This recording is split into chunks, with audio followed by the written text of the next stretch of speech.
palavra e o meu servo será curado. Jesus vai dizer que não viu fé assim no meio dos judeus, mas viu no centurião romano. Tem coisa que ele espera de nós, mas aparece alguém de fora e vai fazer o que a gente não faz. Porque se eu não fizer, alguém vai fazer. Ele não encontrou no povo dele, mas encontrou no centurião romano.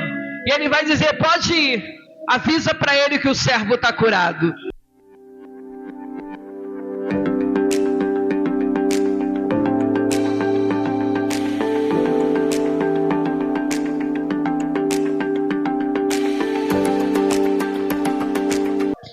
Evangelho segundo nos escreveu o Dr. Lucas no seu capítulo de número 7. O Senhor falou esta palavra no meu coração e quando foi dada a palavra de introdução, foi confirmada, porque a palavra foi, porque para Deus nada é impossível. E esse texto é uma verdade bíblica, que para Deus nada é impossível. Versículo de número 11 em diante. Louva a Deus pela vida do pastor Mendonça, pelo convite nesta noite, obrigado. Estávamos ali na oração na minha igreja, ele me convidou a estar aqui hoje, e para mim é uma honra, eu sou figurinha marcada aqui, né, Beth? Apareço aqui até na consagração, só para estar na consagração, e no final a preletora da manhã. Deus faz esses negócios comigo. É um prazer estar aqui com os irmãos, aqui é minha casa também. Trago um abraço do pastor Luciano Santos e toda a membresia da minha igreja.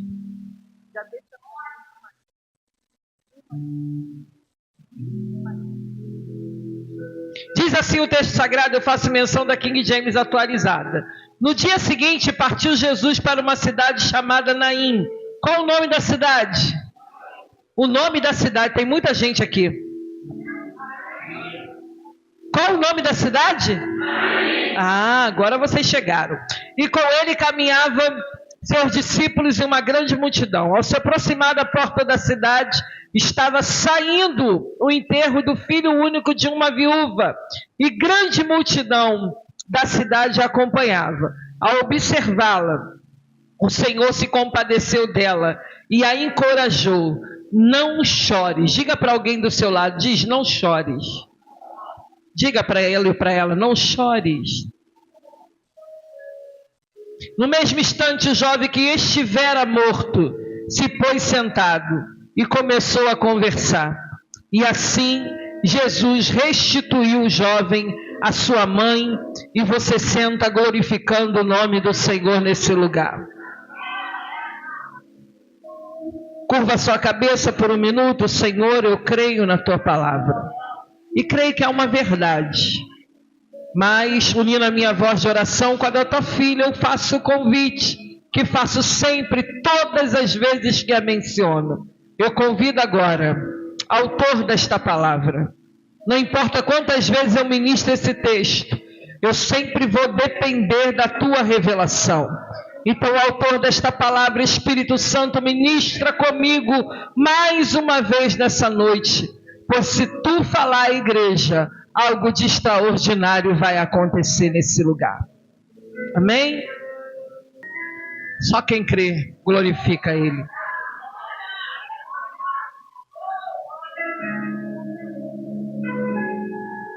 Algumas vezes na Bíblia basta apenas uma palavra. Mas em outras vezes, e eu preguei isso aqui certo dia, numa manhã, Jesus decide tocar. Tem coisas que Jesus toca e tem outras que ele libera uma palavra. Mas independente de liberar a palavra ou tocar, o que importa é o resultado. Quando ele libera a palavra, o milagre acontece. Quando ele toca, o milagre também acontece. Eu não sei se na tua vida ele vai liberar uma palavra ou se ele vai tocar. O que importa é que o milagre vai acontecer para a glória do nome do Senhor. Aleluia. O texto que antecede o que nós lemos é exatamente dessa canção, que no capítulo 7 começa se falando desse centurião que é o que cuidava de 50 homens, de 100 homens, desculpe. E por cuidar de 100 homens, ele recebia esse título de centurião. Ele tem um jovem, ou ele tem alguém ao seu serviço que está doente. E ele é alguém que tem 100 ao seu serviço. Mas quando um fica doente, ele não se contenta. Ele não fica em paz. Porque ele poderia olhar apenas para os 99 que estão bem, mas ele está de olho naquele que ficou doente. Parece até a parábola, né? Das 100 ovelhas. 99 no aprisco e o pastor sai por conta de uma. Porque Deus não está olhando para a quantidade, Ele está olhando para aquilo que você é, diante daquilo que Ele tem te chamado. Então não importa se é um que está doente, porque um doente já muda todo o ambiente, já muda toda a geografia. Tem gente que não se importa com o doente do seu lado, mas ainda tem centurião, que quando vê alguém doente vai dizer, eu vou até Jesus, eu vou até alguém que possa mudar o quadro dessa história. O centurião, ele envia o seu servo para falar com Jesus. E ele pede para Jesus que curasse o seu servo. E quando Jesus ouve essa proposta, esse pedido, imediatamente ele tem o desejo de ir até a casa do centurião. Mas o centurião vai dizer algo para Jesus, ou vai mandar o servo dizer, diz para ele que eu não sou digno. Ainda tem gente que reconhece que não é digno. Tem gente que já se acha autossuficiente. Mas ainda tem gente dizendo, eu não sou digna. Mas que bom que a misericórdia dele nos alcance.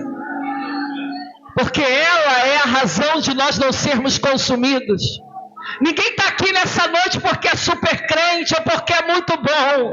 Nós só estamos aqui porque a misericórdia dele tem estado conosco todos os dias da nossa vida. Ah, se não fosse essa misericórdia. Ele vai dizer, eu sou homem de autoridade. E se eu disser a um servo vai, ele vai. Se eu disser vem, ele vem. Porque quem tem autoridade reconhece a autoridade no outro. Eu vou voltar para você pegar isso aqui. Só reconhece a autoridade quem tem autoridade. Porque a autoridade reconhece a outra. Oh, aleluia! E ele vai dizer, olha, ele não precisa vir até aqui. Basta uma palavra. Não são duas, não são três, não são 10. Basta uma palavra. Ai, a gente precisava ser crente assim, né? Que Jesus liberasse uma palavra e eu já entendesse. Essa palavra já mudou o cenário.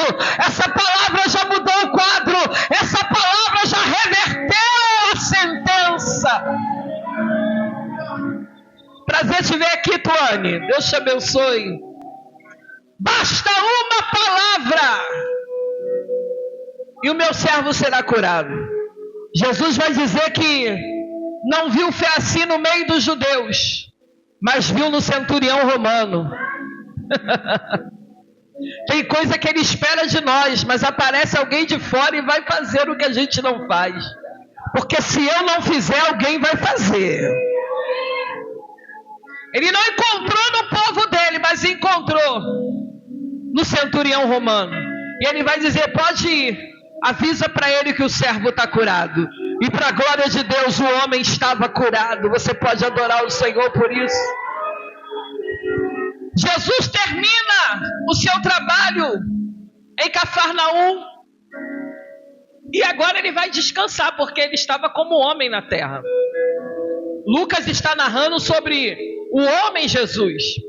E Lucas, ele é muito catedrático nisso. Só abaixa só um pouquinho o volume do instrumento, porque senão a gente grita mais do que o instrumento.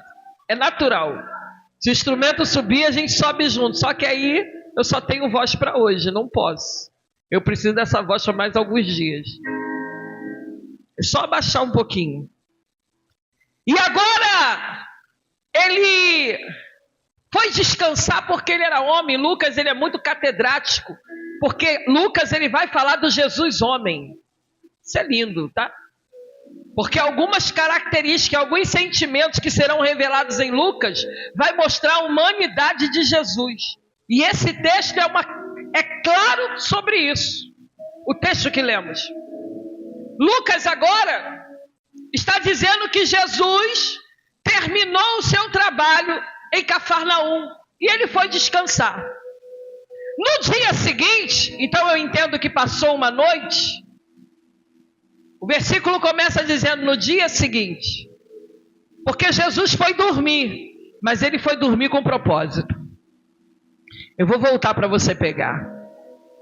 Jesus foi até descansar, porque ele estava trabalhando muito. E como homem ele cansava. Como ele cansou e parou no poço para falar com uma mulher samaritana. Aquele dia ele estava cansado, mas o cansaço dele também tinha propósito. Jesus dormiu, descansou, mas no dia seguinte ele já tinha um propósito. Vou para Naim. Ah, você não está aqui não.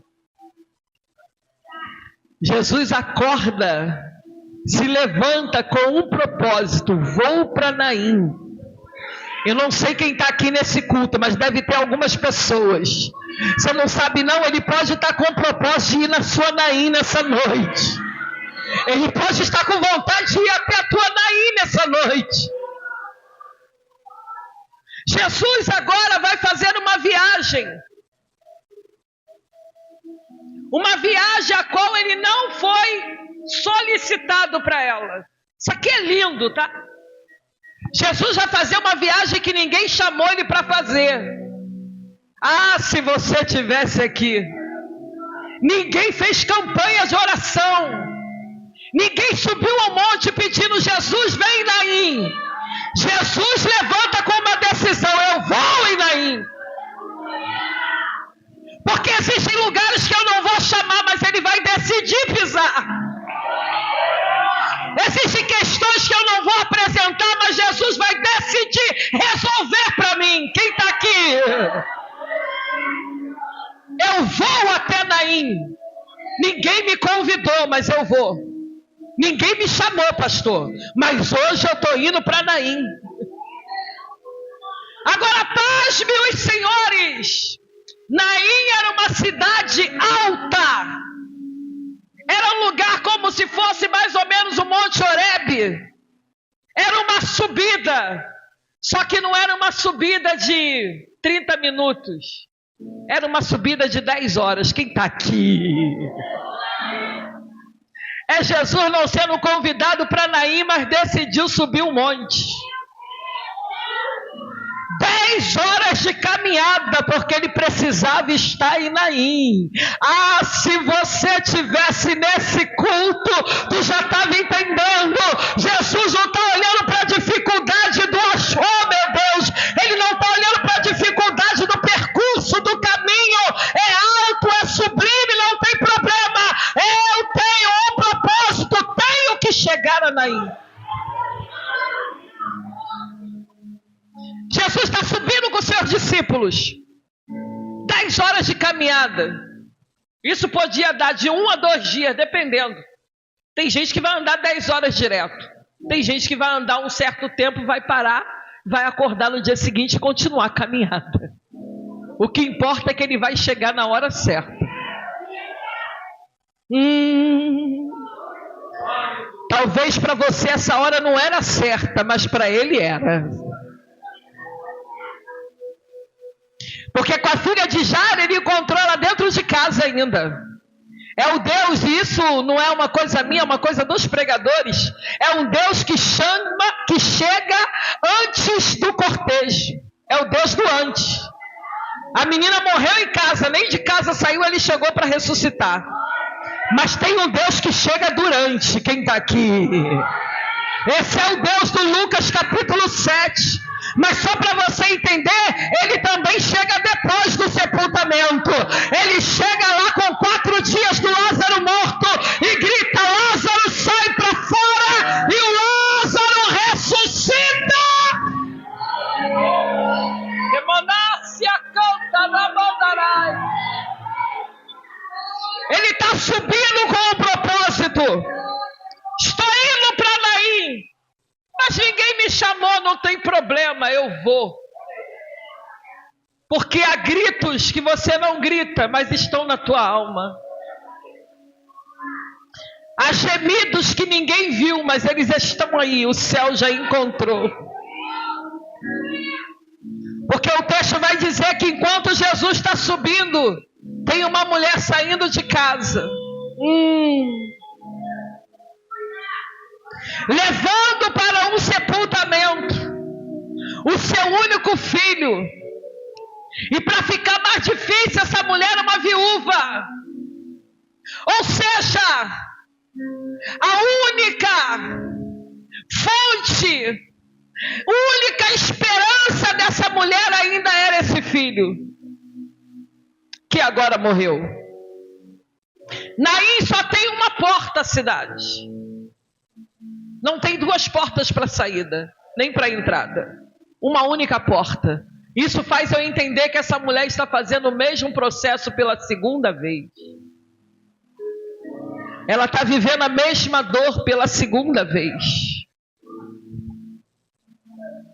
A cidade de Naim, ela tem um significado bonito.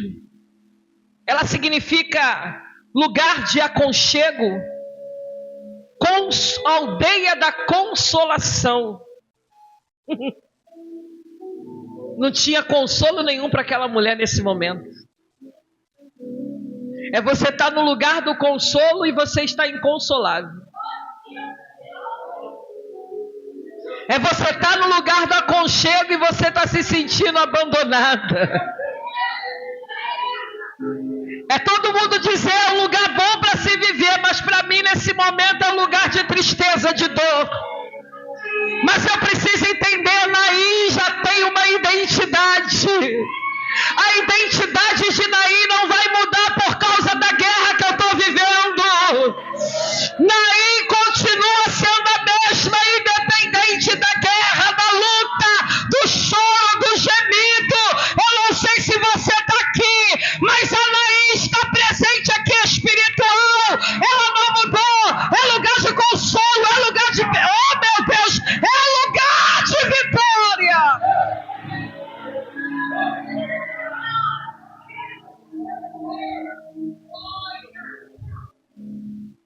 Ela está saindo porque Naim é um lugar tão lindo que em Naim não se sepulta nada.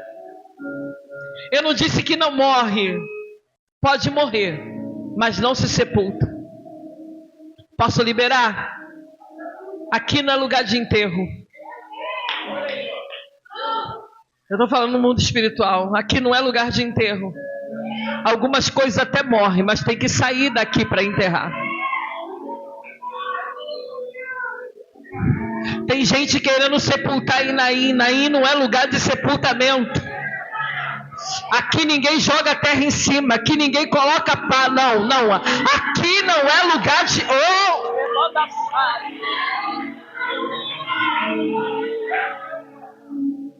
A história vai dizer que se o morto ficasse na casa mais de 24 horas, toda a cidade ficaria impura. Toda a cidade seria afetada. Essa mulher é tremenda, pastor. Ela está com um filho morto. Mas ela sabe que se o filho ficar na casa dela morto, vai contaminar todo mundo. E ela está dizendo, estou sangrando, está doendo, mas ninguém vai ser contaminado por aquilo que eu estou sentindo.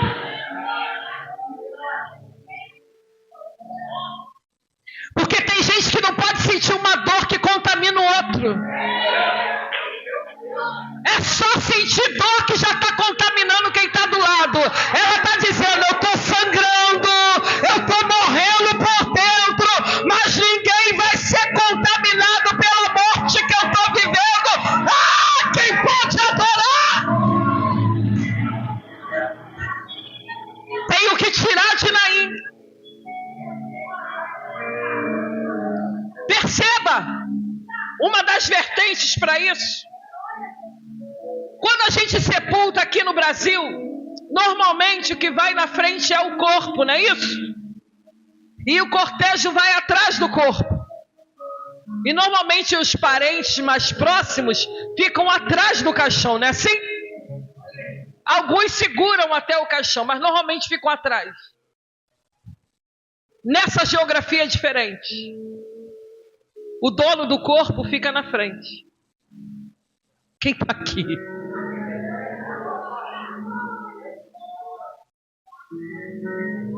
É ela na frente e o caixão atrás. Talvez por isso que você nunca entendeu que, vendo-a, Jesus não está vendo ela porque ela é diferenciada, não é porque ela está na frente. E quem está na frente é quem está sentindo a primeira dor. É o alvo, oh meu Deus do céu, é o alvo daquilo que está acontecendo. E mais, era um esquife, não é caixão como a gente conhece. Era uma espécie de uma madeira revestida, e em cima tinha um moço, que era um moço, né? Diz que é um menino, é filho, homem. Ele estava enrolado em alguns panos, que era a forma que eles enterravam, quase mumificado, mas não era mumificado, porque isso era um ritual dos egípcios, não dos judeus. Mas eles enrolavam, e sobre a cabeça colocava-se um pano. Então aquele menino estava visível. Isso aqui é muito terrível, tá? Não é escondido dentro de uma caixa. É visível diante das pessoas. É uma forma diferente de enterro. Talvez você não compreenda porque a nossa mente está aqui no Brasil. Mas é na forma oriental. Quem está aqui para entender esse negócio? Essa mulher está saindo de novo para viver um processo parecido. Só que eu posso te dizer, quem é mãe aqui? É pior do que o primeiro.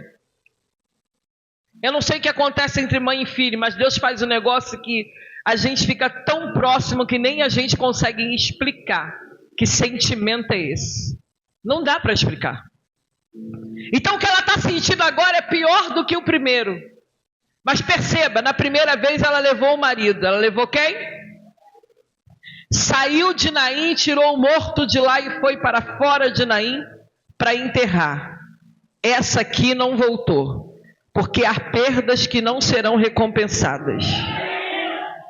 E eu tenho que entender isso. Algumas coisas serão sepultadas fora de Naim e não voltarão mais para Naim. Quem está aqui para entender isso? Pior é quando a gente quer ir toda hora lá no morto e tentar tirar do buraco. Foi sepultado, vai ficar. Só que ela enterra e volta. Isso aqui é lindo. Enterrei fora de Naim, mas Naim ainda é minha aldeia. Naim ainda é meu lugar. Eu perdi e enterrei, mas eu estou voltando para minha Naim. Quem está aqui para entender isso? Eu só saí para enterrar, mas estou voltando. Eu não sei viver em outro lugar que não seja Naim. Então às vezes a gente perde, às vezes a gente sepulta, mas a gente volta para o mesmo lugar, porque Naim é o lugar onde eu fui estabelecido. Agora é a segunda vez. Perceba, essa mulher vai sair de casa. Ela não sai da cidade porque Jesus encontra ela na porta. Mas ela está com a intenção de ir e voltar de novo. Isso aqui que é terrível, querido. Ela não vai lá se jogar no buraco junto com o filho. Ela vai para enterrar. Mas ela vai voltar para Naim. Só que ela não sabia que naquele dia o céu estava decidindo algo diferente. Era o céu dizendo: essa morte você não vai viver tudo que viveu na outra. Eu até permiti a perca, mas eu quero mostrar quem sou eu na tua vida. Eu até permiti que por um tempo você ficasse dilacerado, mas eu quero aqui te mostrar qual é o meu poder na tua vida. Quando ela está chegando para sair da cidade, Jesus está vindo. O texto diz que, vendo-a, ele se comoveu de íntima compaixão. Esse íntima aqui, não sei se vocês conhecem isso, mas fala de intestinos. Por isso que Lucas falava tanto da humanidade de Jesus, né? Perceba que quando você tem uma dor muito forte emocional, existem alguns órgãos do corpo que sempre aparecem. O intestino é um deles. Se eu consigo ser um pouco clara com os irmãos, quem é que nunca sentiu uma situação difícil no intestino porque estava abalado emocionalmente? Essa íntima compaixão é sentir dor. É o Jesus homem sentindo a dor daquela mulher. Quem está aqui? É o Jesus homem sentindo o que aquela mulher estava sentindo. Ele se move. Ele não consegue ficar parado. Só que Jesus não é aquele que é como nós, que vê um mendigo na rua, diz que está com pena, mas passa por ele e vai embora. Porque a gente diz que está com peninha, mas não dá nem uma moeda. Só acontece lá onde eu moro, né? Já levou para tua casa? Nem estou falando para você levar. Só que Jesus não é como nós, que dizemos que temos compaixão, mas não nos debruçamos para fazer nada. Não, Jesus, quando ele se move, ele vai fazer alguma coisa. Quando ele sente a dor daquela mulher, ele está pronto para fazer alguma coisa. E o texto vai dizer que ele olha para ela e diz assim, ó, não chores. Como que nesse processo alguém não vai chorar? Como que Jesus vai dizer para mim, não chores? Eu sempre vou lembrar disso, né? Eu falo sempre, vocês ouvem tantas vezes. Mas quando chegou o diagnóstico de câncer na minha casa, meu único filho com câncer, como que alguém ia dizer para mim assim, Angélica, não chora? Como? Porque quando a palavra câncer aparece, o que que vem na nossa mente? Vida? Ah, ninguém vê vida. O primeiro pensamento é morte. Mas Jesus não tinha morte, ele tinha vida. Ele vai dizer para ela, não chores. Porque quando eu digo não chores, eu não estou querendo ser bonzinho com você.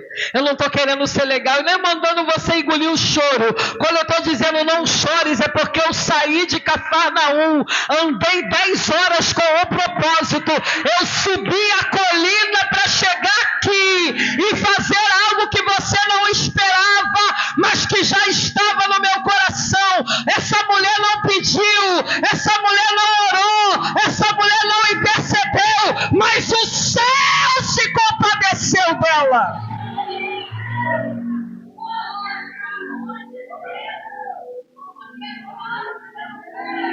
Isso quebra alguns paradigmas. Tem gente que diz que Deus só faz se eu fizer alguma coisa na direção dele. Deus faz quando ele quer fazer. Às vezes querem colocar umas cargas em cima de nós que não são bíblicas. Deus só vai agir, Deus só vai reagir se eu agir. O céu é muito mais reativo, isso é uma verdade. Mas Deus faz quando ele quer. Quer provas bíblicas? Quando Deus anunciou para Abraão que ele ia ter um filho com a Sara acreditou? Acreditou? Impediu do Isaac chegar? Deus precisava que ela acreditasse? Tem horas que a gente não consegue acreditar em algumas coisas. Porque só a Sara, que estava mais de 90 anos tentando engravidar, sabia as frustrações que ela tinha vivido. Quem está aqui para entender isso? O mesmo acontece com Zacarias no templo. O anjo aparece para ele e diz, você vai ter um filho, o nome dele vai ser João. Ele acredita, queridos? Acredita? Não acredita, vai ficar mudo, não pode nem falar o que viu. Mas isso vai impedir de João chegar? Não, porque já era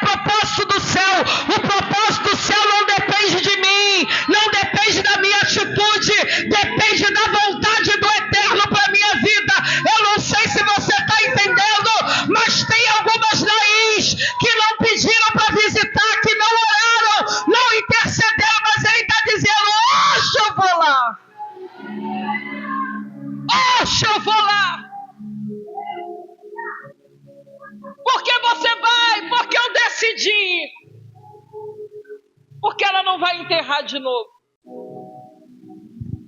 Quando ele diz não chores, ele toca. Ele faz o quê? Toca. Aonde a cultura dizia que ele não podia tocar. Aonde a lei dizia não toca. Jesus vai tocar. Porque quando tem a ver com a vida, ele não vai olhar para a lei. Ele não vai olhar para paradigmas, para desejos ou coisas humanas. A vida sempre estará em primeiro lugar. Ele toca no esquife. Ele não toca no garoto, ele toca no esquife. Isso é tremendo.